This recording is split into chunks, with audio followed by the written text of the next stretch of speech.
Boa noite, irmãos, meus queridos. Não sei se tem visitante, mas se tiver, se sintam bem em nosso meio. Vamos cantar o nosso Deus. Peço aos irmãos que, por favor, aqueles que puderem, fiquem em pé.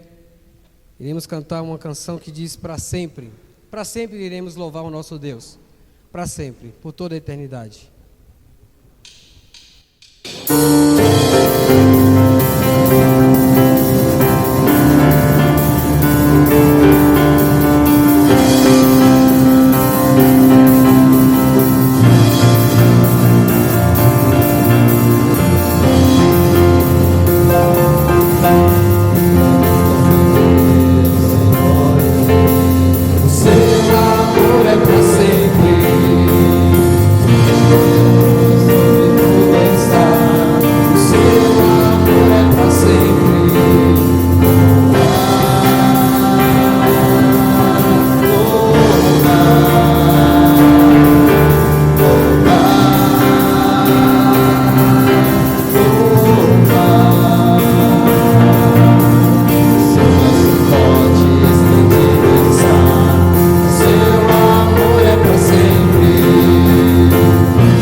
Feliz ano de 2022.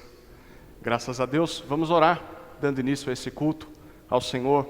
Deus Pai Todo-Poderoso, obrigado pela maneira com que o Senhor nos preservou e nos protegeu e nos cuidou durante o ano de 2021. Foi um ano de muitas batalhas, de muitas lutas, de derrotas, mas também de vitórias. Um ano em que o Senhor nos deu a oportunidade de perseverarmos em meio às provações. Nós te damos graças por tudo o que aconteceu. Mesmo diante de situações difíceis, o Senhor nos susteve até aqui.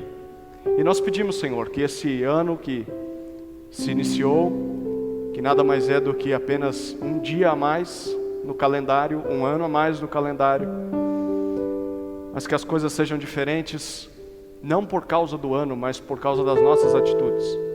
Oramos, Senhor, para que aquilo que nós sabemos que deveríamos fazer, que nós façamos, tenhamos a coragem de obedecer a Tua Palavra, de confiar na Tua Palavra, e que aquelas coisas que nós sabemos que não devemos cometer, que nós tenhamos a coragem de dizer não para o pecado, dizer não para a nossa carne.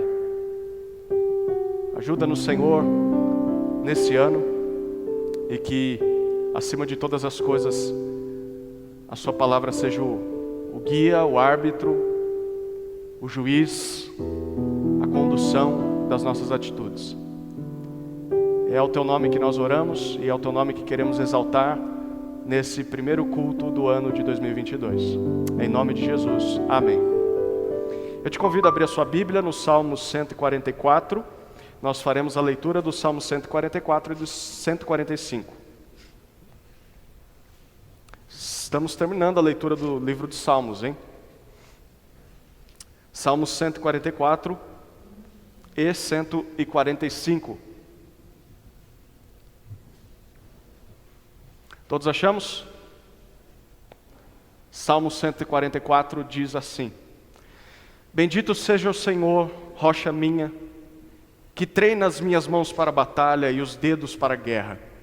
Ele é a minha misericórdia, a minha fortaleza, meu alto refúgio e meu libertador, meu escudo, aquele em quem confio e quem me submete o meu povo. Senhor, que é o homem para que dele tomes conhecimento? E o filho do homem para que o estimes? O ser humano é como um sopro, os seus dias são como a sombra que passa. Abaixa, Senhor, os teus céus e desce, toca os montes para que fumeguem. Manda relâmpagos e dispersa os meus inimigos, arremessa as tuas flechas para fazê-los fugir. Estende a mão lá do alto e livra-me, e salva-me das muitas águas e do poder de estranhos, cuja boca profere mentiras e cuja mão direita é a mão direita da falsidade. A ti, ó Deus, entoarei um cântico novo. Na lira de 10 cordas te cantarei louvores. É Ele quem dá aos reis a vitória, quem livra o seu servo Davi da espada maligna. Livra-me e salva-me do poder de estranhos, cuja boca profere mentiras e cuja mão direita é mão direita da falsidade. Que os nossos filhos sejam, na sua mocidade, como plantas viçosas, e que as nossas filhas sejam como colunas, esculpidas para um palácio. Que os nossos celeiros transbordem, cheios de todo tipo de provisões, que os nossos rebanhos produzam a milhares e a dezenas de milhares em nossos campos, que o nosso gado seja fértil e as vacas não percam as suas crias, não haja gritos de lamento em nossas praças. Bem-aventurado o povo a que assim sucede. Sim, feliz é o povo cujo Deus é o Senhor. Salmo 145. Eu te exaltarei, ó Deus meu e Rei, bendirei o teu nome para todo sempre. Todos os dias te bendirei e louvarei o teu nome para todos sempre. Grande é o Senhor e muito digno de ser louvado. A sua grandeza é insondável. Uma geração louvará a outra geração as tuas obras e anunciará os teus poderosos feitos. Meditarei no glorioso esplendor da tua majestade e nas tuas maravilhas. Falarão do poder dos teus feitos tremendos e eu anunciarei a tua grandeza. Divulgarão a memória da tua imensa bondade e com júbilo celebrarão a tua justiça. Bondoso e compassivo é o Senhor, tardio em irar-se e grande em misericórdia. O Senhor é bom para todos, e as suas misericórdias permeiam todas as suas obras. Todas as tuas obras te renderão graças, Senhor, e os teus santos te bendirão, falarão da glória do teu reino e confessarão o teu poder, para que os filhos dos homens conheçam os teus feitos poderosos e a glória da majestade do teu reino. O teu reino é um reino eterno, e o teu domínio subsiste por todas as gerações. O Senhor é fiel em todas as suas palavras e santo em todas as suas obras. O Senhor sustém todos os que vacilam e levanta todos os que estão prostrados. Em ti esperam os olhos de todos e tu, a seu tempo, lhes dá o alimento. Abres a mão e satisfazes os desejos de todos os viventes. Justo é o Senhor em todos os seus caminhos, bondoso em todas as suas obras. Perto está o Senhor de todos os que o invocam, de todos os que o invocam em verdade. Ele satisfaz o desejo dos que o temem, ouve o seu clamor e o salva. O Senhor protege todos os que o amam, porém todos os ímpios serão exterminados. A minha boca proclamará o louvor do Senhor, que todos os seres vivos louvem o seu santo nome, para todos sempre. Amém.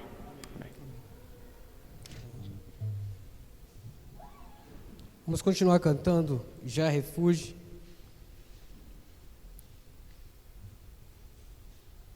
gosto muito dos hinos e dificilmente, quando escolho as canções, eu não coloco um hino. É muito bom a letra também, principalmente. Vamos cantar o nosso Deus, continuar cantando Já Refúgio a Glória Eterna.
Canção muito conhecida, o nosso general. Dá para cantar um pouco mais alegre, né? Vamos lá? Ok, esqueci aqui dos dízimos e oferta. No momento, aquele que vem preparado para o dízimo e oferta, faça nesse momento. Mas, talvez se você ainda não aceitou Jesus Cristo como Senhor e Salvador da sua vida, você tem que entender uma coisa, que esse momento é dos crentes desse ministério. E se alguém nos visita, fique à vontade. Aqueles que não são crentes também, fiquem à vontade entre você e Deus, se quiser participar. Mas esse é um momento nosso e a gente vai fazer nesse momento.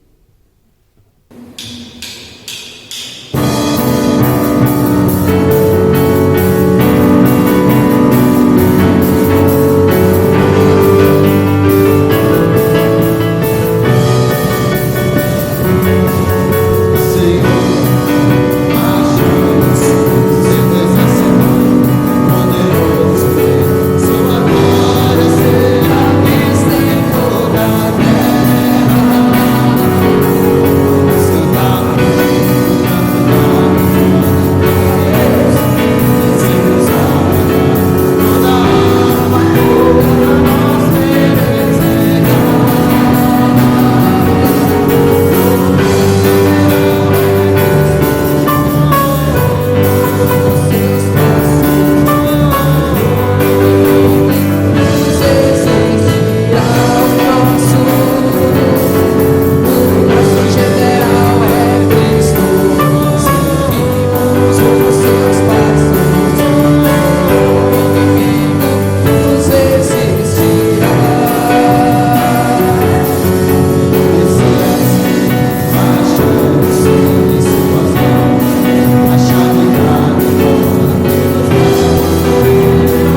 Amém. Pode sentar.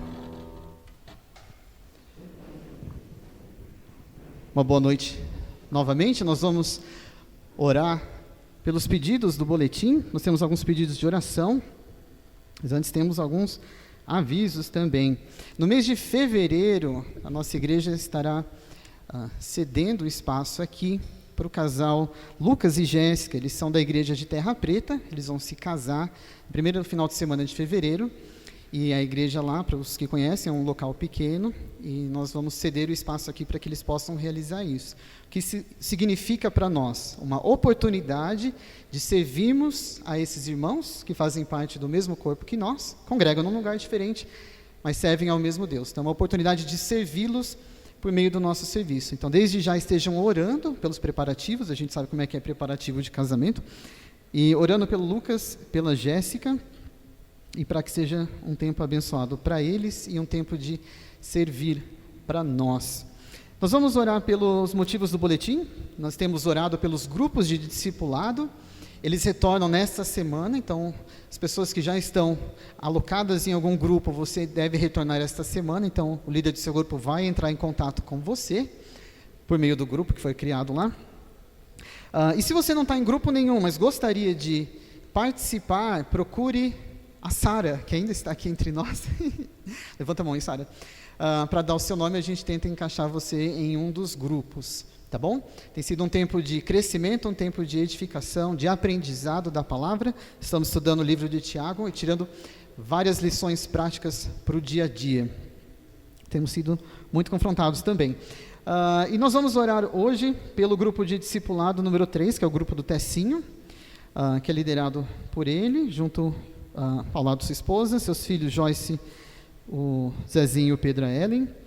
Também o Nael e a Rayane estão participando desse grupo, o Antônio e a Marineuza, o Anthony, a Eduarda, seu Agnello, a Maria de Lourdes, cadê a Maria de Lourdes? Está ali, e a Solange também. Então nós vamos orar por esse grupo. E vamos orar também pela liderança da igreja, pelos diáconos, Tessinho, Ronest e Wilson, e pelos presbíteros, o Gil, o José Hilário e eu. Vamos orar, irmãos? Baixemos nossas cabeças. Senhor nosso Deus, queremos mais uma vez bendizer ao Teu nome. Queremos glorificar a Ti, pois Tu és digno de todo louvor, de toda honra, de toda adoração. Obrigado por esse tempo que o Senhor separou para que estivéssemos aqui adorando a Ti. Que tudo que seja feito possa ser feito para a Tua honra e glória. Que Teu Espírito venha nos incomodar.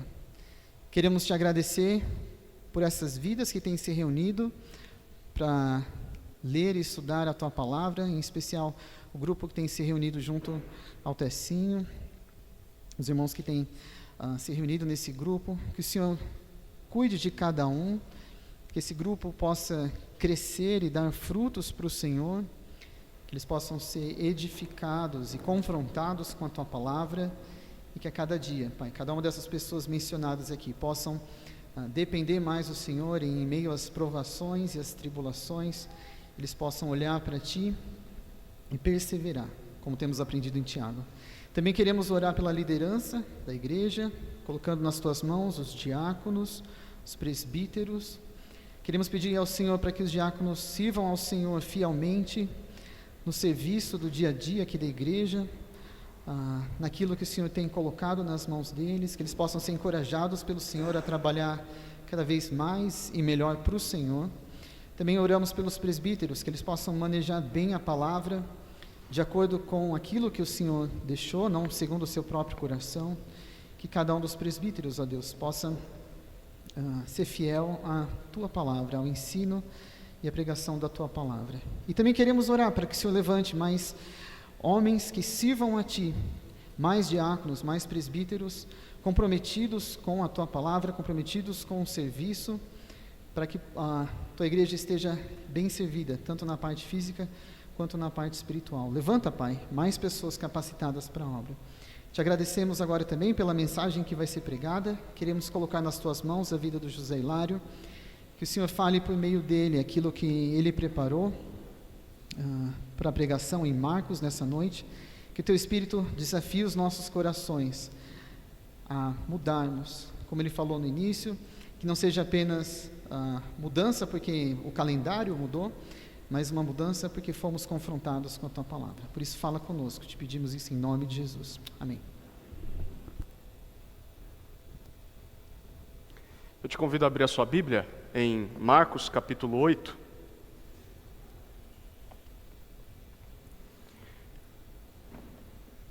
Nós estamos literalmente na metade do livro de Marcos e na metade também da série de pregações nesse livro. E faremos uma pausa de 4 domingos para então entrarmos na segunda parte do livro a partir do mês de fevereiro. E no decorrer do mês de janeiro, essa pausa será preenchida pela vida do Timóteo. O Timóteo é aquele mais alto de todos, né? Quando ele sentado parece que ele está de pé. Ele está ali com 2 dos 3 filhos. A pequena Maria nasceu há 2 semanas e Rebeca está em casa, cuidando dela. E o Timóteo vai dar estágio aqui, ele é seminarista, tá no 3º ano, Timóteo? Indo para o 3º agora, isso. Então ele vai estar durante esse mês de janeiro, estagiando aqui com os irmãos. E aos domingos à noite, a igreja vai estudar o livro de 3 João. 3 João tem muito a ver com o que a gente está vivendo, especialmente em relação aos grupos de discipulado, e o material vai contribuir com isso. Então, orem por isso, orem pela vida do Timóteo, orem pelas nossas vidas, né? Se prepare, leia a 3ª carta de João em casa, use para fazer a sua meditação diária aí. E durante esse período eu não estarei presente, eu e Tamires, Sofia e Sara, nós estaremos de férias durante 3 semanas, são 20 dias, saímos a partir de dia 4, voltamos dia 24. Então se precisarem de alguma coisa, procurem ou o Rafael, ou o Gil, ou o Timóteo, ou os diáconos, podem jogar todos os problemas para eles, que eles estão prontos para resolver todos, tá bom? Muito melhor do que eu.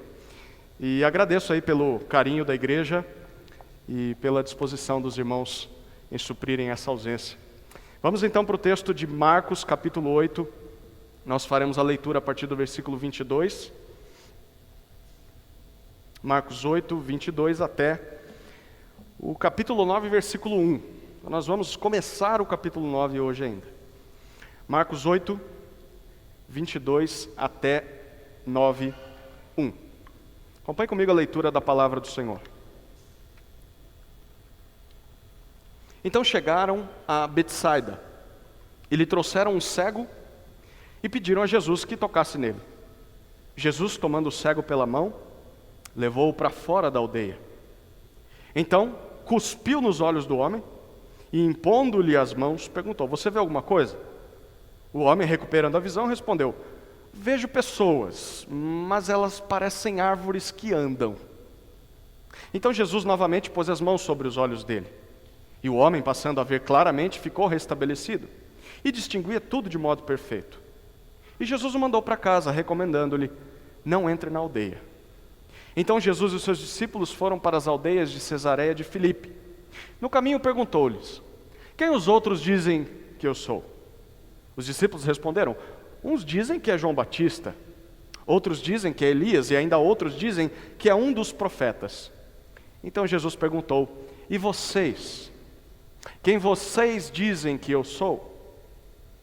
Respondendo, Pedro lhe disse: o Senhor é o Cristo. Então Jesus os advertiu de que a ninguém dissessem tal coisa a seu respeito.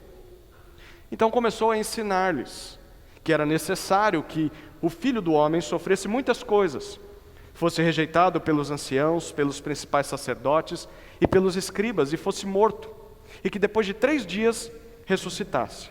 E isto ele expunha claramente. Então Pedro, chamando-o à parte, começou a repreendê-lo. Mas Jesus, voltando-se e vendo os seus discípulos, repreendeu Pedro e disse: saia da minha frente, Satanás, porque você não leva em consideração as coisas de Deus, e sim as dos homens. Então, convocando a multidão e juntamente os seus discípulos, Jesus lhes disse: se alguém quiser vir após mim, negue a si mesmo, tome a sua cruz e siga-me. Pois quem quiser salvar a sua vida, a perderá. E quem perder a vida por minha causa e por causa do Evangelho, esse a salvará. De que adianta uma pessoa ganhar o mundo inteiro e perder a sua alma? Que daria uma pessoa em troca da sua alma? Pois quem nesta geração adúltera e pecadora se envergonhar de mim e das minhas palavras, também o Filho do Homem se envergonhará dele, quando vier na glória do seu Pai com os santos anjos. Jesus dizia-lhes ainda: em verdade lhes digo, que dos que aqui se encontram, existem alguns que não passarão pela morte, até que vejam ter chegado com poder o reino de Deus. Até aqui a leitura da palavra de Deus. Vamos orar mais uma vez. Senhor, abre os olhos do nosso coração, para que possamos compreender o texto que acabamos de ler. Essas palavras são importantíssimas, e nós pedimos que o Senhor nos dê atenção nessa hora, que as distrações não sejam capazes de capturar a nossa atenção, e que seja um exercício, tanto da minha parte em comunicar a palavra do Senhor ao teu povo, mas um exercício do teu povo em prestar atenção no texto e abrir o coração, para que o Senhor os transforme. É a minha oração no nome de Jesus. Amém. O que você vê quando olha para Jesus? Você conhece Jesus de verdade? Segunda pergunta: o que você vê quando olha para a vida cristã? A caminhada cristã. Você realmente entendeu o que significa seguir Jesus? Andar após Jesus? Esse texto, como eu disse, é uma virada no livro de Marcos. Ele é uma das passagens mais importantes nesse livro, e ele responde essas duas perguntas: quem é Jesus e o que significa seguir a Jesus? E nós vamos poder resumir essas duas perguntas com duas afirmações. A primeira falando sobre quem é Jesus, a segunda falando sobre o que é segui-lo. A primeira afirmação está dos versículos 22 até 33, do capítulo 8. E é a seguinte, preste atenção: antes de reinar, o Messias teria de sofrer. Antes de reinar, o Messias teria de sofrer. Nós vamos estudando aos pouquinhos agora, relendo o texto e observando os detalhes dele. Olha os versículos 22 a 26 novamente. Então chegaram a Betsaida e lhe trouxeram um cego e pediram a Jesus que tocasse nele. Jesus, tomando-o pela mão, levou-o para fora da aldeia. Então cuspiu nos olhos do homem e, impondo-lhe as mãos, perguntou: você vê alguma coisa? O homem, recuperando a visão, respondeu: eu vejo pessoas, mas elas parecem árvores que andam. Então Jesus novamente pôs as mãos sobre os olhos dele. E o homem, passando a ver claramente, ficou restabelecido e distinguia tudo de modo perfeito. E Jesus o mandou para casa, recomendando-lhe: não entres na aldeia. Betsaida era uma cidade fora da Galileia e também fora do território de Israel. Era uma cidade de não-judeus. Nós temos percebido, à medida que estamos lendo Marcos, que Jesus está querendo ter um tempo a sós com os discípulos, mas ele não consegue. Parece que tem alguma coisa importante para dizer para eles, mas toda vez que ele chega no lugar, as multidões se reúnem e ele não consegue ter o tempo com os discípulos, e aqui não é diferente. As pessoas logo o reconhecem quando ele chega em Betsaida e trazem para ele um cego. As pessoas querem que ele toque no cego. Jesus toca, mas não ali na frente de todo mundo. Ele pega o cego pela mão, leva para fora da aldeia. E ali fora da aldeia a gente vê uma cena estranha. Jesus cospe nos olhos do homem. Jesus põe as mãos sobre os olhos desse homem. E Jesus pergunta: você está enxergando agora? E o homem responde: olha, mais ou menos. A cura aqui foi parcial, né? Ele diz: olha, eu consigo ver os homens lá longe na aldeia, mas estranho, né? Eles parecem árvores que andam. O homem estava vendo, mas não via. Ele enxergava, mas não enxergava completamente. Era uma visão parcial. Então Jesus toca novamente nos olhos dele e pergunta se ele enxerga, e o homem realmente agora passa a enxergar. É interessante que o texto ressalta que ele vê tudo de forma perfeita. Assim, agora de verdade ele vê as coisas claramente. E a gente percebe mais uma vez que Jesus pede para que ele não volte para a aldeia, que ele deixe aquilo meio que em secreto, né, como se fosse possível. Jesus fala, ó, desvia pela aldeia, vai para a tua casa, porque... por que Jesus está fazendo isso? Por que Jesus não permite que as pessoas descubram o que ele está fazendo? E o que isso tem a ver com o que vem depois? A gente já leu o texto. Vamos deixar que Marcos vá respondendo essas perguntas. Olha o que vem após isso, versículos 27 e 28. Então Jesus e os seus discípulos foram para as aldeias de Cesareia de Filipe. No caminho perguntou-lhes, quem os outros dizem que eu sou? Os discípulos responderam, uns dizem que é João Batista, outros dizem que é Elias, e ainda outros que é um dos profetas. Enfim, parece que agora Jesus vai conseguir ter um tempo a sós com os discípulos. Foi necessário que ele saísse de Betsaida e fosse até a região da Cesareia de Filipe. A região de Cesareia de Filipe é mais ao norte do mapa, próximo ao Monte Hermon, bem lá em cima. Se você procurar no Google, você vai perceber que é onde nasce o Rio Jordão. É bem distante de onde Jesus estava. É um longo percurso até lá. De Betsaida até Cesareia de Filipe, nós temos uma distância de mais ou menos 45 quilômetros. Eles caminhavam. Então, isso vai dar uma jornada de mais ou menos umas 10 horas de percurso. E durante essa viagem, enfim, Jesus vai aproveitar para conversar com eles. E a pergunta que Jesus faz para eles é: quem as outras pessoas estão dizendo que eu sou? Vocês têm contato com a multidão, quem eles dizem que eu sou? A resposta nós já lemos sobre isso lá no capítulo 6, quando João Batista morre. Chega nos ouvidos de Herodes quem Jesus era, e era mais ou menos isso aqui. Olha, uns dizem que você é João Batista, outros dizem que você é Elias, outros dizem que é qualquer um dos profetas, como os profetas do passado. E a gente percebe que apesar de que as pessoas procuravam muito Jesus, havia muita confusão, as pessoas não sabiam quem Jesus era. Mas a intenção de Jesus não é descobrir como os outros o viam. A intenção de Jesus é perguntar quem os discípulos achavam que ele era. E essa é a pergunta mais importante que Jesus tem para fazer. Não o que as outras religiões pensam sobre mim, não o que as outras pessoas pensam sobre mim, mas o que você pensa sobre mim. Quem eu sou? Você identificou quem eu sou realmente? Isso é o que Jesus está perguntando para os discípulos, isso é o que Jesus está perguntando para mim e para você. Você sabe quem Jesus é? Olha a resposta a essa pergunta a partir do versículo 29 e 30.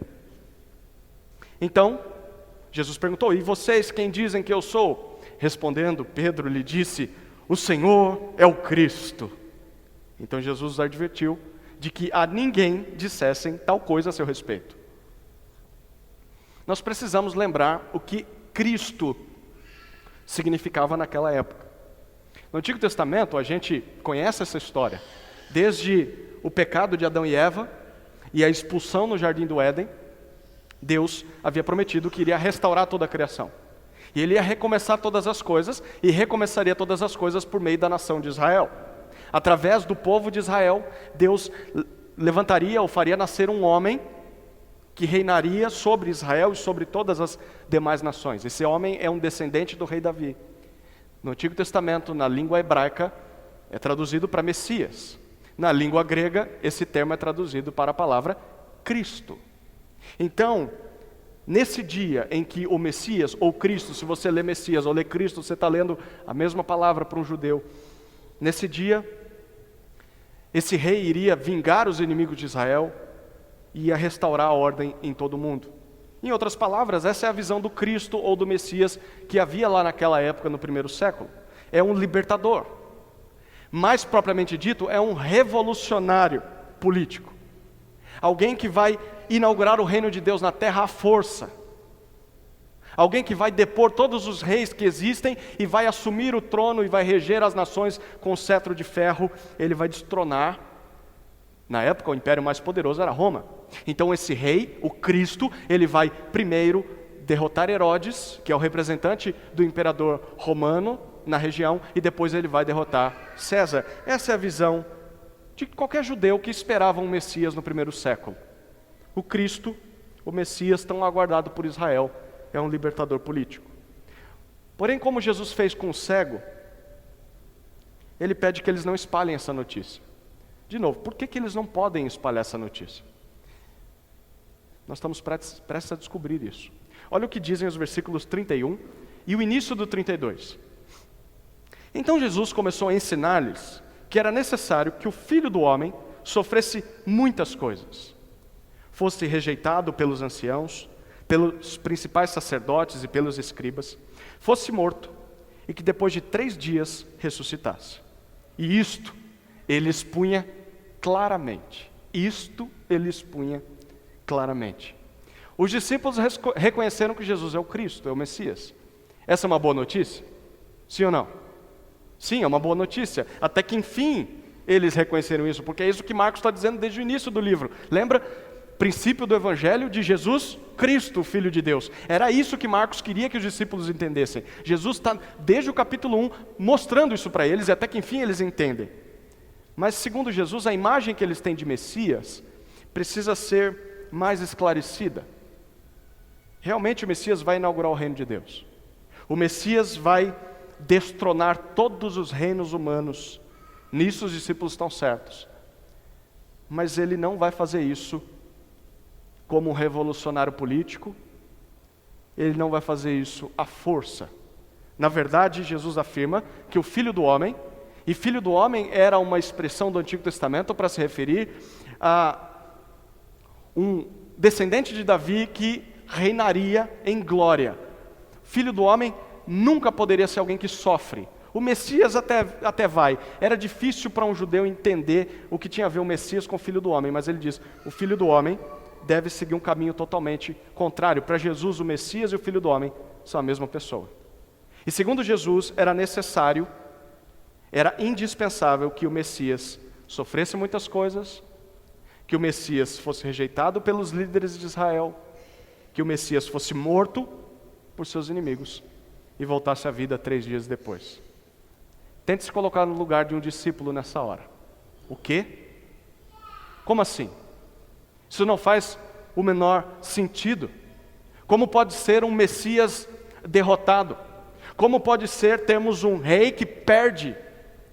Isso não parece em nada com o Messias que nós aprendemos na escola bíblica dominical.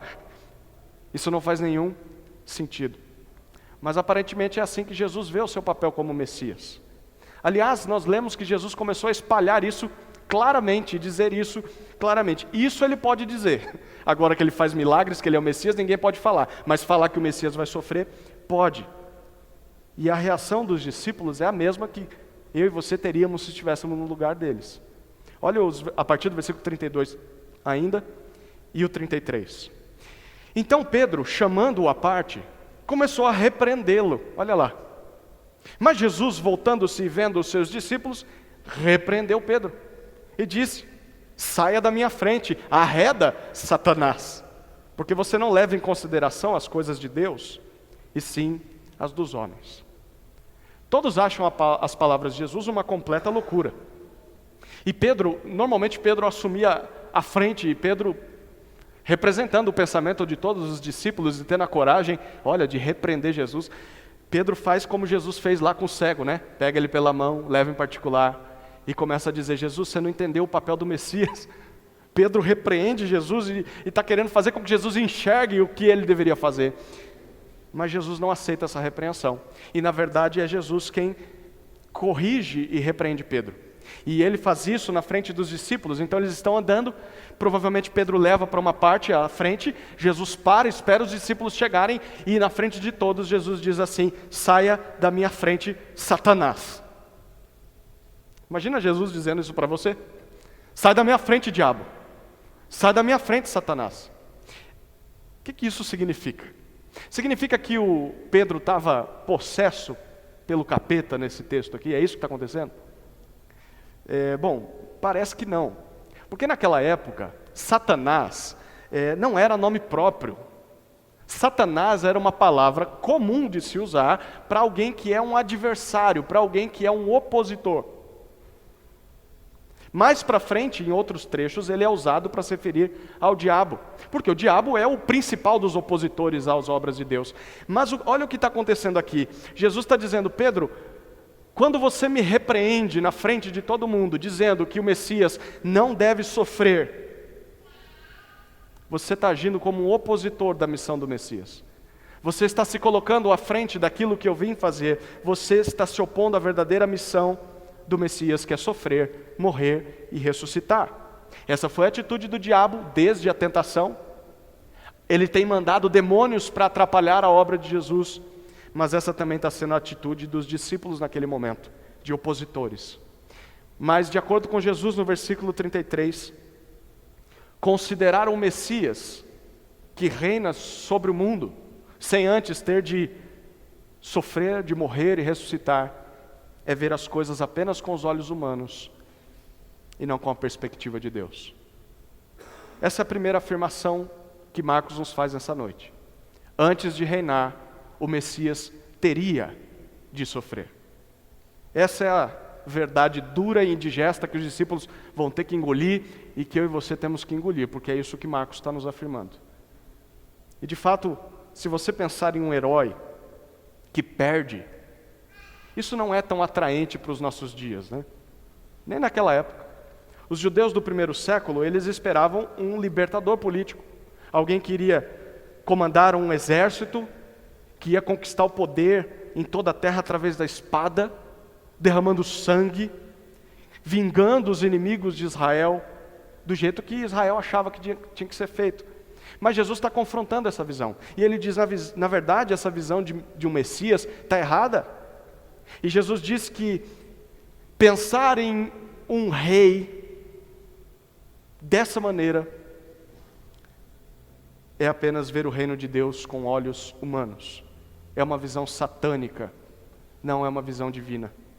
Jesus vai sim reinar sobre o mundo, mas antes ele precisa ir até a cruz. Ele precisa morrer. E ele precisa ressuscitar. A pergunta é, por quê? Por que isso é necessário? Porque o nosso maior problema, e eu quero que você preste atenção nisso, o nosso maior problema não está nos governos políticos, não está nos governos tiranos. O nosso maior problema não está nas estruturas institucionais que oprimem as pessoas. O nosso maior problema não está na justiça que é pervertida pelos juízes. O nosso maior problema não está no ódio que nós vemos nas mídias sociais. O nosso maior problema não está no sistema que é contrário a Deus. Essas coisas podem sim ser o nosso problema, mas o maior deles, o motor, a motivação por trás de todos esses problemas é o pecado. O pecado que mora dentro do coração dos homens, o pecado que mora dentro do meu e do seu coração. Esse é o nosso maior problema. O pecado que nos afasta de Deus desde a revolta de Adão e Eva.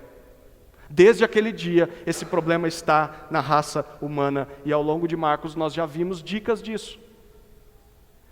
Quantas vezes nós não vimos Jesus afirmando que o coração dos fariseus e dos escribas estava duro, estava endurecido. E ele falou isso também em relação aos discípulos. Aliás, no capítulo 7, como nós vimos, Jesus chegou a afirmar que os males que nós vemos no mundo, eles surgem do coração. E são esses males que nos afastam de Deus. Antes de reinar, o Messias teria de sofrer, e esse sofrimento era necessário para vencer o nosso maior inimigo. Nosso maior inimigo não é Satanás. O nosso maior inimigo não são os religiosos presos às tradições. Os nossos maiores inimigos não são as pessoas de outras religiões. Os nossos maiores inimigos não são os ateus ou os pagãos. Não são os governos que não creem em Deus. O nosso maior inimigo não são os criminosos que causam tanto mal. O nosso maior inimigo é o pecado. O pecado que produz morte no nosso mundo, desde a expulsão do Éden. É assim que Deus vê as coisas. É assim que o seu reino na terra começa. O reino de Deus começa com o seu Filho, o Messias, morrendo e ressuscitando para consertar o estrago causado pelo pecado nas nossas vidas. E dessa forma, qualquer um que nega que o nosso maior problema não seja o pecado, ou melhor, qualquer um que nega que o nosso maior problema seja o pecado, alguém que diz assim, olha, na verdade, a culpa do mundo está do jeito que está, é só por causa da religião, é muita religião. Ou é a falta da religião, então por isso o mundo está do jeito que está. Ou a culpa é por causa das estruturas sociais que nós vemos nesse mundo, as coisas que são malignas. A culpa do mundo estar do jeito que está é a política. Se nós tivéssemos governantes melhores, se nós tivéssemos uma instrução melhor, uma educação melhor, mais condições financeiras, o mundo não estaria do jeito que está. Tem gente que afirma isso. Tem gente que afirma isso na faculdade que você está estudando e você nem reparou ainda. Tem gente que afirma isso nos livros que você lê, nos programas de televisão que você assiste, e você não percebeu ainda, que dizem que se você tirar uma pessoa da sociedade e der para ela todas as instruções, todo o recurso, ela não vai ser má. Tem gente que afirma isso. E afirmar isso, segundo Jesus, é não ver as coisas com os olhos de Deus, é ver as coisas com os olhos de homem apenas, e é satânico. Ao mesmo tempo, qualquer pessoa que diminui a importância da morte de Jesus na cruz, também está fazendo a mesma coisa. E o que seria diminuir a importância da morte de Jesus na cruz? É você dizer que o que os homens mais precisam é de encorajamento. O que os homens mais precisam é de motivação. Eles precisam de palavras doces. Eles não precisam de confronto do pecado. Poxa, a vida já é tão difícil, e quando a pessoa chega na igreja, ela tem que ouvir que ela é uma pecadora, que ela tem de se arrepender, que as coisas não estão bem dentro dela. Poxa vida, as pessoas precisam de palavras doces. Elas precisam de motivação, de dizer que 2022 é o ano da sua vida. Seja a melhor fase de si mesmo em 2022. É isso que as pessoas precisam ouvir. Elas não precisam de confronto ao pecado, elas não precisam de chamada ao arrependimento, elas não precisam de uma busca por santificação. Quem está dizendo isso está vendo as coisas com olhos humanos e olhos satânicos. Jesus é o Messias que sofre para nos reconectar com Deus. Sem isso, nada nesse mundo realmente importa. Nada. A igreja não deveria ser um lugar para você buscar uma forma de reinar nesse mundo. Tem muita gente procurando a igreja para ser um rei. Uma maneira de você se sentir importante, uma maneira de você se sentir poderoso. A igreja deveria ser o lugar de se apresentar o Messias que sofre. O Messias que morreu pelo meu e pelo seu pecado. Aqui não é lugar de buscar tronos humanos. Não é lugar de lutar contra as pessoas. Aqui é lugar de buscar humildemente a Deus. E é lugar de luta contra o pecado, em arrependimento. Se você não luta contra o pecado, a igreja não é seu lugar. Aqui é o lugar de gente que sofre e gente que está em batalha contra o seu pecado. E se você não consegue enxergar essas coisas, é porque você está ainda igual aquele homem cego, antes do segundo toque de Jesus. Ou você está igual aos discípulos. Você vê, mas não vê. Você enxerga, mas não consegue perceber claramente. Você reconhece parte da verdade. Você diz, Jesus é o Cristo, Jesus é o Messias, mas você não consegue ver perfeitamente como Deus vê. Jesus é o Messias, que antes de reinar, tem de sofrer. Esse é o Messias de verdade. Essa é a primeira afirmação. Antes de reinar, o Messias teria de sofrer. A segunda afirmação está no restante do texto, a partir do versículo 34, até o capítulo 9, versículo 1. Antes de viver, preste atenção, antes de viver, os seguidores do Messias também terão de morrer. Antes de viver, você que está ouvindo, também tem de morrer. Você quer viver? Sim ou não? Quer viver no ano 2022? Você vai ter que morrer. Que negócio é esse? Vamos deixar o texto mostrar para nós. Olha o que diz o versículo 34.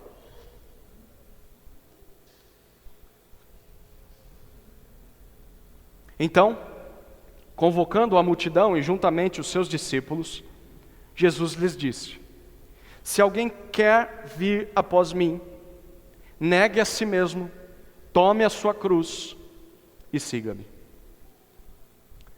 Nós já vimos que a reação de Pedro foi censurada por Jesus. Mas por que Pedro reagiu daquela maneira? Por que para Pedro, ouvir falar de um Messias que sofre é uma coisa difícil e ele não aceita? Porque a maioria dos judeus naquela época, desde pequenininho, eles tinham ouvido falar de histórias de homens do passado que se identificaram como o Messias de Israel. E eles começaram a pregar e dizer que eram o cumprimento das promessas de Deus. Mas o final desses homens não foi uma coisa muito feliz.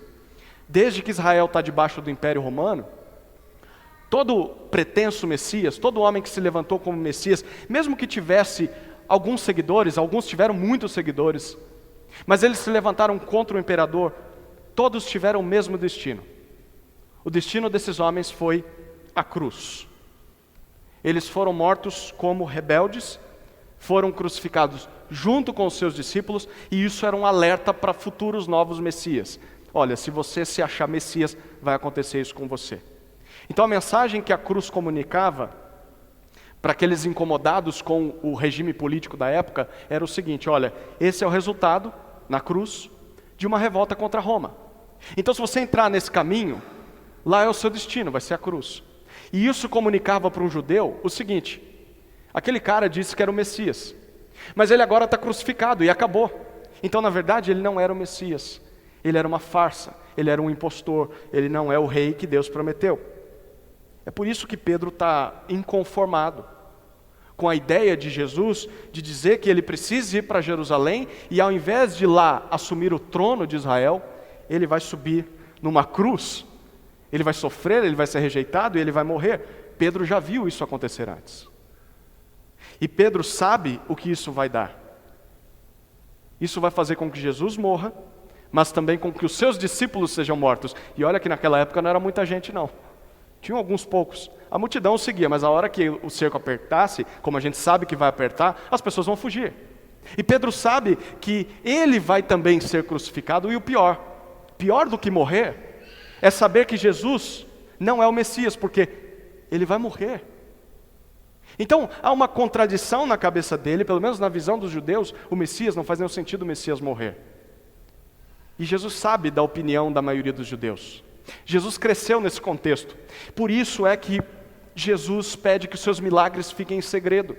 Por isso Jesus pede para que a sua identidade como Messias fique em segredo, porque as pessoas não estão prontas para o Messias que sofre. Não é hora ainda de avisar isso. Jesus tem um trabalho ainda a fazer, e a gente vai perceber isso ao longo do capítulo, a partir do capítulo 9 em Marcos. Tem coisas ainda para falar para os discípulos, não é hora dele ser morto.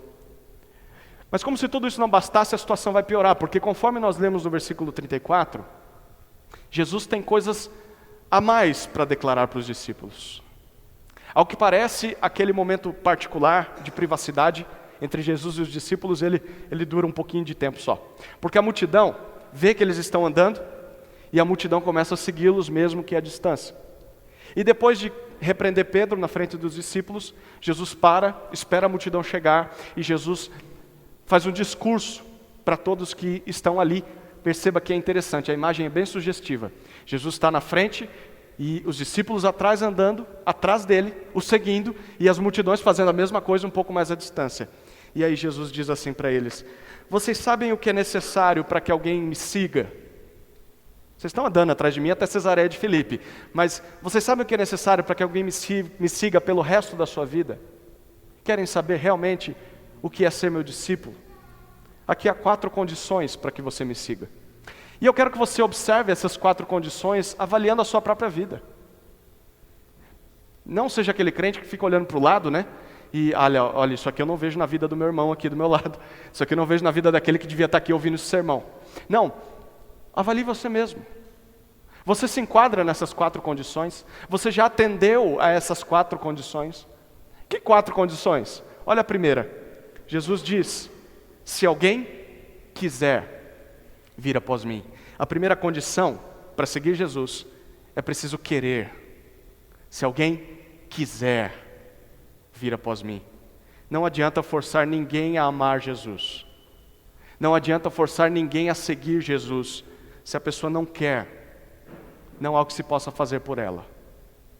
Quantas e quantas pessoas eu já vi face a face que não queriam seguir Jesus. Não há o que fazer.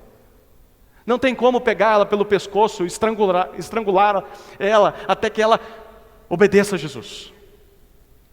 Se a pessoa não quer, não há o que fazer. Ninguém segue Jesus à força. Jesus não obrigou ninguém a segui-lo, e isso continua sendo verdade até hoje. É necessário que você tenha um desejo sincero de fazer isso. A minha pergunta para você é: você tem certeza que você quer isso para a sua vida? Você tem certeza que você quer isso para a sua vida? Porque se você quer seguir a Jesus, isso vai ter um alto custo para você. Vai ser caro. E eu não estou falando aqui de você simplesmente vir aos cultos todo domingo. Isso não é seguir Jesus. Eu não estou falando aqui de você participar de programações, de você servir em algum ministério, de você ofertar algum valor, cumprir rituais religiosos. Não é disso que Jesus está falando. O preço, o custo caríssimo, está nas próximas condições. Então a pergunta tem que ficar ressoando no seu ouvido: você quer mesmo esse negócio de seguir Jesus? Porque olha a segunda condição: é necessário negar a si mesmo. Aquele que quer vir após mim, negue-se. Negue a si mesmo. Para seguir Jesus é necessário você abrir mão da maneira com que você pensa, da maneira com que você age, como Pedro e os demais discípulos vão ter de aprender. Eles vão aprender isso aos poucos. E permitir que Jesus redefina todas essas coisas. O que isso significa? Significa que ninguém segue Jesus de acordo com a sua própria agenda. Ninguém segue Jesus nos seus próprios termos, a sua própria maneira. Você segue Jesus do jeito que Jesus quer. Seguir Jesus requer todos os dias que você diga não para si mesmo, que você diga não para os seus desejos, que você diga não para as suas vontades, que você diga não para os seus planos, que você diga não para os seus projetos, que você diga não para os seus sonhos e dizer sim para Jesus e o que Ele tem a dizer sobre cada uma dessas coisas. Permitir que Jesus redefina essas coisas, que Jesus diga para você quais deveriam ser os seus objetivos. A pergunta para você é se você realmente nega a si mesmo. Só você pode fazer essa avaliação. Seguir a Jesus é uma luta diária na sua vida. Você constantemente tem um conflito dentro de você entre a sua vontade e entre a vontade de Jesus. É um conflito na sua vida. Porque se isso não é verdade na sua vida, se para você diria assim: não, seguir Jesus é tranquilo para mim. Seguir Jesus é de boa. Não tem muito custo para mim, é tranquilo. A vida cristã para mim olha, eu levo assim, tranquilamente. Se você responde dessa maneira, isso é sinal de que você não está seguindo Jesus e você está fazendo o que bem entende da sua vida. Você não está seguindo Jesus, porque Jesus está dizendo que segui-lo vai ser uma batalha contra você mesmo. Você é o seu pior inimigo, o seu coração pecaminoso é o seu pior inimigo. E se você não luta contra o seu coração, você está enganado, você não entendeu a verdadeira batalha da sua alma. Você está perdido, você está cego, você acha que está tudo bem. O discípulo de Jesus, aquele que segue Jesus, luta contra si mesmo todos os dias. Ele não gosta do que ele vê. E ele batalha contra si mesmo, ele nega a si mesmo. A terceira condição, ainda nesse versículo, é preciso morrer. Primeiro você tem de querer, segundo você tem de se negar, terceiro você tem de tomar a sua cruz. Isso significa morrer. Nós já vimos que a cruz não era coisa boa naquela época. Era a pior forma de se morrer e era o pior castigo que alguém poderia ter. Os piores tipos de homens morriam crucificados. E antes da crucificação, o condenado ele era julgado, ele era açoitado, e ele era obrigado a sair do local de julgamento e ir até o Gólgota, que era fora da cidade. E durante esse percurso de mais ou menos alguns quilômetros, ele tinha de carregar uma das partes da sua própria cruz, que era aquela viga horizontal onde ficavam os seus braços, que tinha mais ou menos 2 metros de comprimento, pesava mais ou menos 50 quilos, um saco de cimento. E depois de espancado, aquele condenado ele tinha que arrastar aquele pedaço de madeira até chegar lá no Gólgota, onde a estaca na vertical estava fincada, e seria pregado aquele pedaço para que ele fosse crucificado. E todo mundo que via aquela cena, daquele sofrimento humilhante, Todas as pessoas concluíam pelo menos duas coisas ao ver aquele condenado. A primeira coisa é que essa pessoa cometeu um crime terrível. Para alguém passar por um negócio desse, olha, era mais fácil ter dado veneno para ele, ele morria dormindo. Não, para passar uma vergonha dessa, o crime foi terrível. E a segunda conclusão que as pessoas tinham é que essa pessoa já estava morta. Apesar de estar viva, ela está morta, porque ela está como se estivesse no corredor da morte. Ela está indo para o seu sepulcro. Ela está viva, nós a vemos respirando, se nós conversarmos com ela, ela fala com a gente, mas ela já morreu. Porque não há quem o tire dali, não há quem o livre da morte que é certa. E em Marcos, é isso que vai acontecer com Jesus dentro de alguns meses, a gente sabe disso. E segundo o próprio Jesus, é o que deve acontecer a todo aquele que quer segui-lo. Tomar a sua cruz não é diferente de alguns que dizem, não é você ter de suportar uma doença inesperada, essa é a minha cruz. Não é você ter de suportar aquele familiar chato, a minha família é a minha cruz. Tomar a cruz não é ter que aguentar aquelas pessoas do seu trabalho. Tomar a cruz significa reconhecer perante todos que você é um criminoso terrível. Significa bater no peito e afirmar, eu sou um pecador que preciso de ajuda. Eu estou arrependido pelos meus crimes contra Deus e contra os homens. Essa é a primeira coisa de tomar a cruz. O segundo significado de tomar a cruz significa você assumir que você está morto perante todas as pessoas, morto para si mesmo, morto para suas próprias vontades e vivo para Deus, para cumprir a vontade de Deus. A pergunta para você é, você já morreu? Você já tomou sua cruz? Você já se identificou com o Messias no seu sofrimento? As pessoas à sua volta, elas percebem quando olham para você, elas percebem alguém arrependido dos seus pecados, elas percebem alguém humilhado pela palavra de Deus, alguém que reconhece os seus pecados, alguém que não está contente com os seus pecados.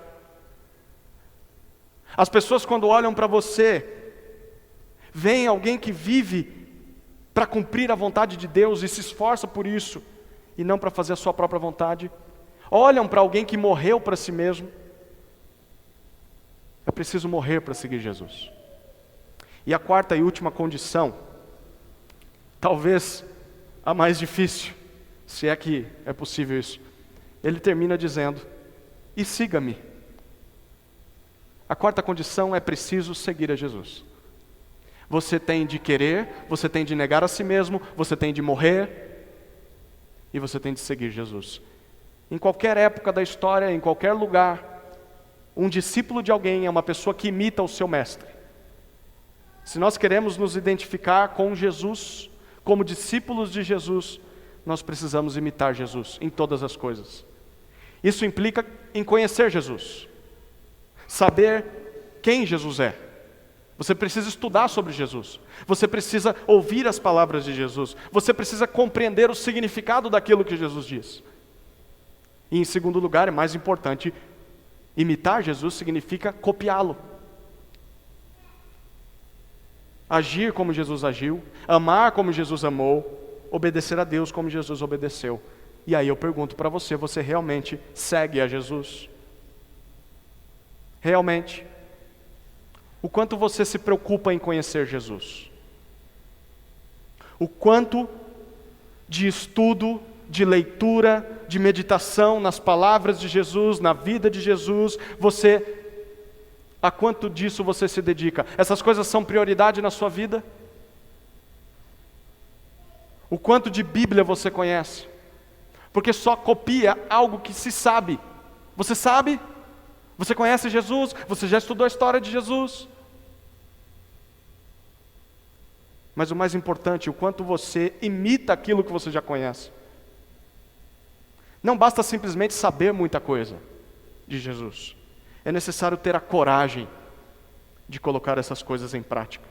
Jesus não quer, na igreja, estudiosos acadêmicos com a cabeça cheia de conhecimento, mas que não praticam o que sabe.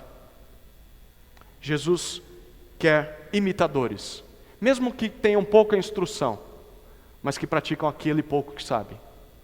Isso é um discípulo de Jesus. Como é alguém que segue Jesus? É alguém que quer fazer isso? É alguém que nega a si mesmo? É alguém que decidiu morrer para o pecado e as pessoas percebem isso? E é alguém que imita Jesus em todas as áreas da vida. Você talvez poderia perguntar, por que alguém faria isso? Por que eu faria um negócio desse? É mais fácil ser membro de igreja, né? É mais fácil vir todo domingo para o culto. Pois é, o próprio Jesus responde por quê. Olha os versículos 35 a 37.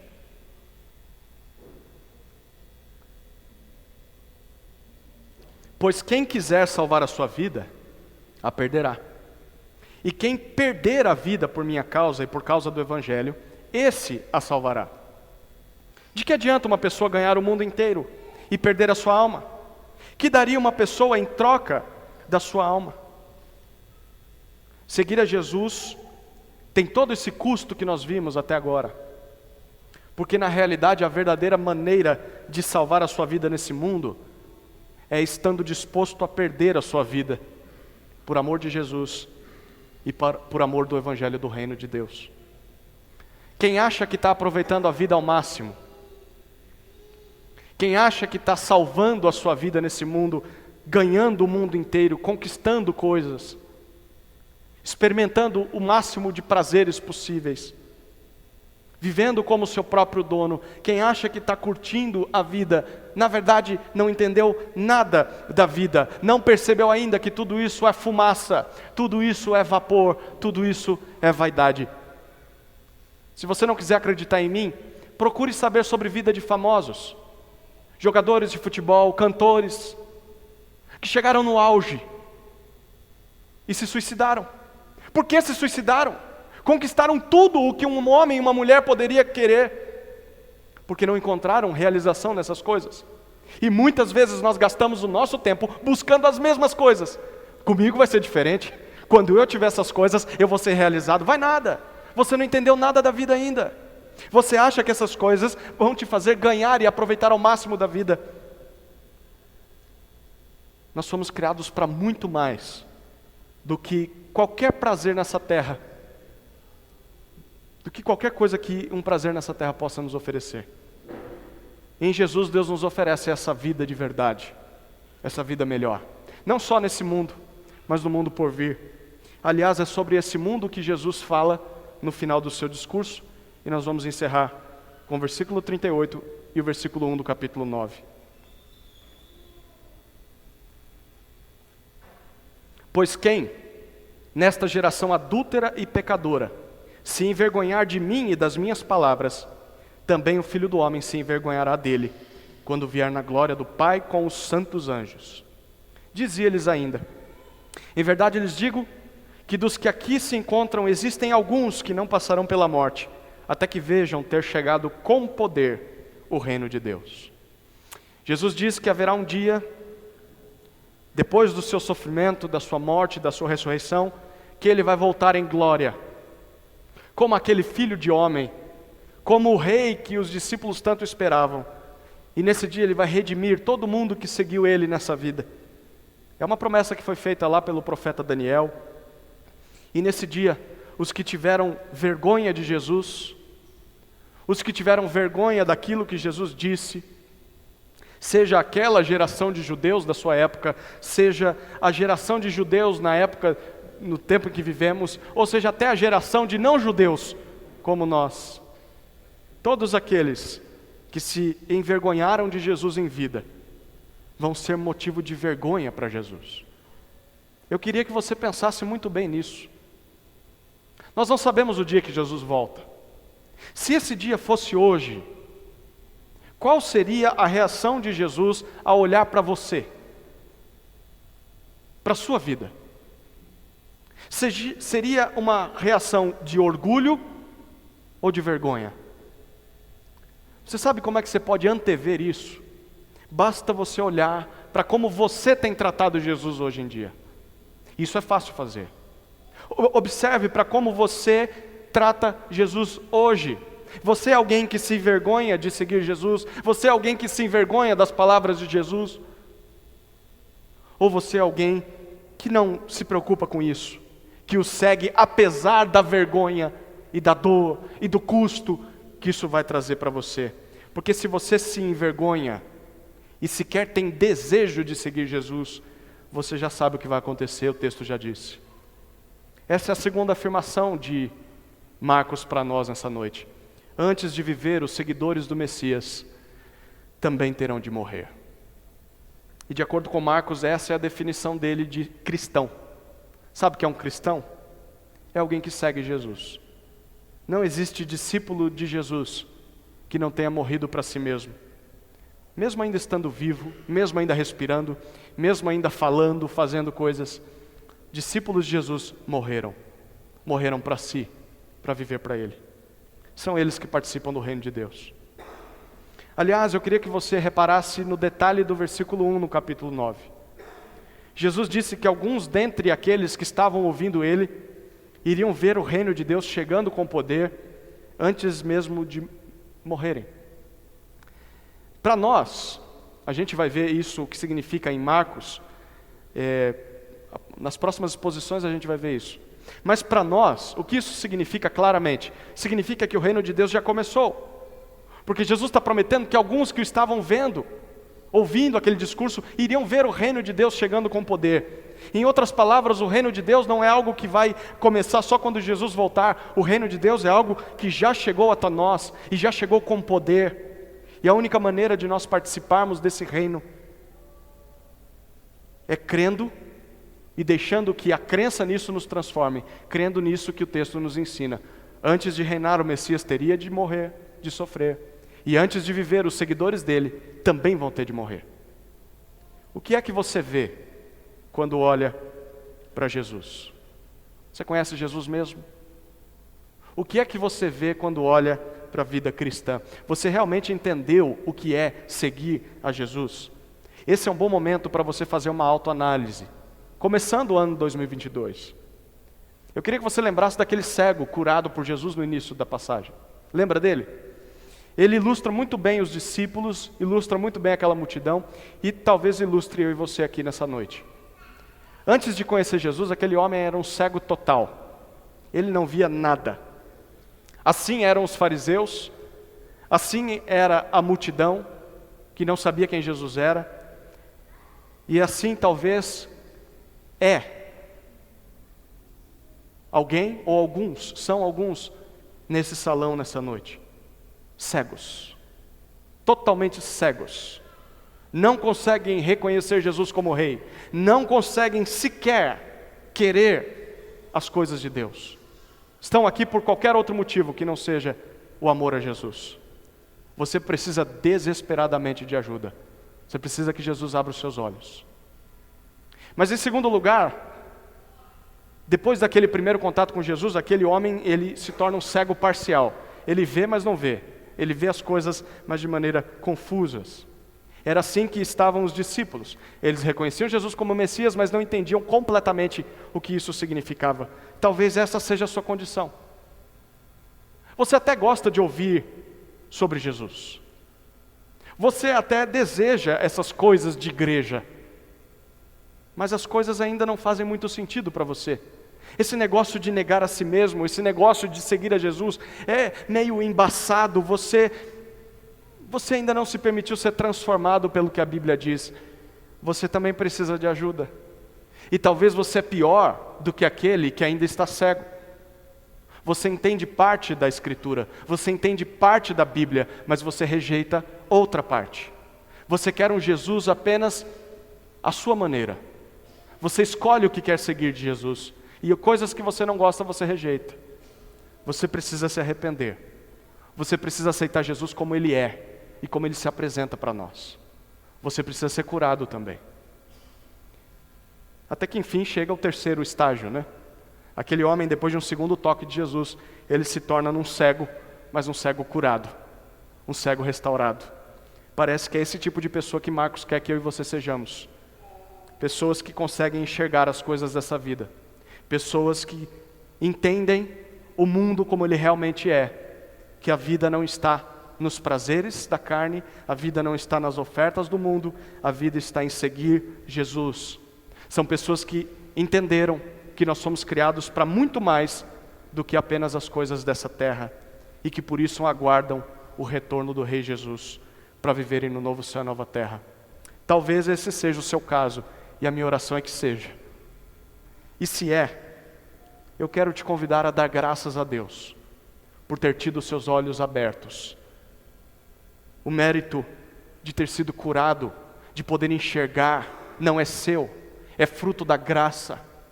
É Jesus que pegou na sua mão e abriu os teus olhos. Você era cego, mas agora vê. Então louve ao Senhor por isso. Dê graças ao Senhor por isso. Vamos orar. Senhor Jesus, tem misericórdia de nós. Como o Senhor teve misericórdia do seu povo e teve misericórdia dos discípulos. Eu oro para que todos aqui possam enxergar e todos vejam realmente quem o Senhor é, o Messias que sofreu para nos reconciliar com o Pai. E que todos nós possamos enxergar o que é a vida cristã. Não é simplesmente fazer parte de uma igreja, ler a Bíblia de vez em quando e orar antes das refeições. Essas coisas são boas, mas a vida cristã é muito mais do que isso. E eu oro, Senhor, para que os nossos olhos sejam abertos e a gente compreenda realmente o que significa seguir a Jesus. Que esse ano seja um ano marcado pela morte do eu, pela negação de si mesmo, pelo desejo de seguir Jesus e pela imitação do Cristo que sofre. É a nossa oração no seu nome. Amém.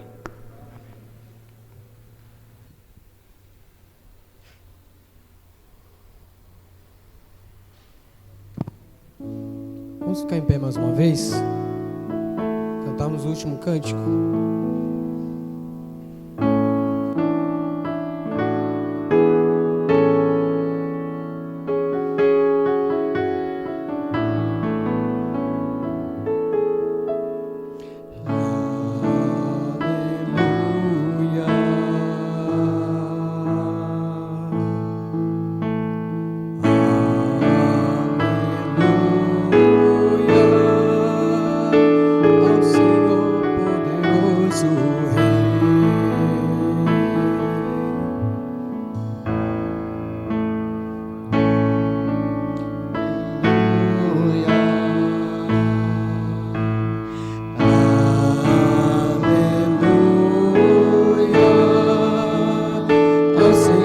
Poderoso.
Obrigado, Pai, porque mais uma vez o Senhor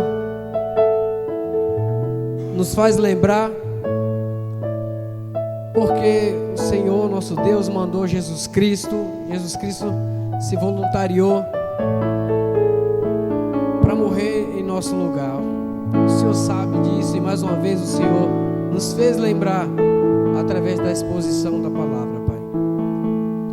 Aprendemos que o Senhor Jesus Cristo realmente tinha que passar pela morte de cruz, uma morte vergonhosa, onde pessoas que cometeu um pecado terrível passou por aquilo tudo, ladrões, entre outros, e o nosso Senhor Jesus Cristo foi exposto a esse tipo de morte, uma morte humilhante. Isso tudo por nos amar, isso tudo porque viu que nenhum de nós seríamos capazes de adorar o Senhor de todo o nosso coração, de toda a nossa alma. O Senhor viu que a gente não era capaz, e o Senhor também viu que o maior problema é o pecado, que muitas vezes a gente faz questão de que more em nosso coração, Pai, e que sozinho não somos capazes de arrancá-lo, mas Jesus Cristo, Ele pode arrancar. Basta que aceitamos ao Senhor como nosso Salvador, aquele que manda em nossas vidas, Pai. Mas também, o Senhor também nos fez lembrar, através da exposição, que também é do nosso dever negarmos a nós mesmos e seguir a Cristo. O Senhor nos fez lembrar que é muito mais importante servir ao Senhor do que aquilo que os mundos nos dá como fama, dinheiro, poder. Sofrer pela causa de Cristo é muito melhor. Sofrer no ideal de alcançar outras pessoas, e isso não é fácil. Devemos anunciar o Senhor e aquilo que o Senhor fez, e o Senhor nos fez lembrar essa noite. Ó Pai, imploro a Ti, Senhor, que cada irmão aqui entendeu a Tua palavra, que possa viver cada vez mais para o Senhor. Se aqueles que não estão vivendo, eu peço ao Senhor que, por favor, os alerte de novo, Pai. Ou pelo menos essa mensagem serviu já para alertá-los, para aqueles que não estão vivendo o Senhor de verdade, ou que estão pelo menos tateando para poder fazer a Tua vontade, Pai. Que é da nossa parte também querer fazer, mesmo não conseguindo, mas é que é nossa responsabilidade, Senhor, buscar o Senhor. E para aqueles irmãos que estão buscando, que estão fervorosos, lutando, não só para alcançar, fazer a vontade do Senhor, mas também levar outros irmãos através do discipulado, para que vivam esse relacionamento contigo.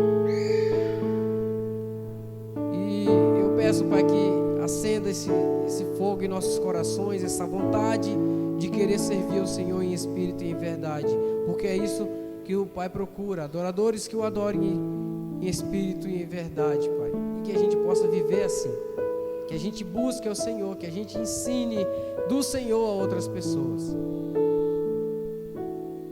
Somos felizes por pertencer a esse reino, e isso é muito, muito bom. E somos felizes porque o Senhor também tem capacitado pessoas como o irmão José, que através do pastoreio, junto com os presbíteros, tem levado a Tua palavra. Agradecemos ao Senhor por isso, Pai, e que na verdade não somos dignos, mas o Senhor nos presenteia mesmo assim. Pai, também eu peço que, por favor, cuide de todos nós ao regresso aos nossos lares, para que possamos chegar em casa ileso, em paz, e que possamos nos preparar para amanhã enfrentar o mundo, porque ser crente aqui é muito fácil, mas lá fora é muito mais complicado. Eu peço ao Senhor por meus irmãos aqui e amigos, cuide, Pai, de cada um deles. Obrigado, Senhor, mais uma vez por Tuas instruções. É o que oramos agradecidos em nome do Teu amado Filho Jesus Cristo. Amém. Que a paz do nosso Senhor possa nos acompanhar em paz. Estamos finalizando.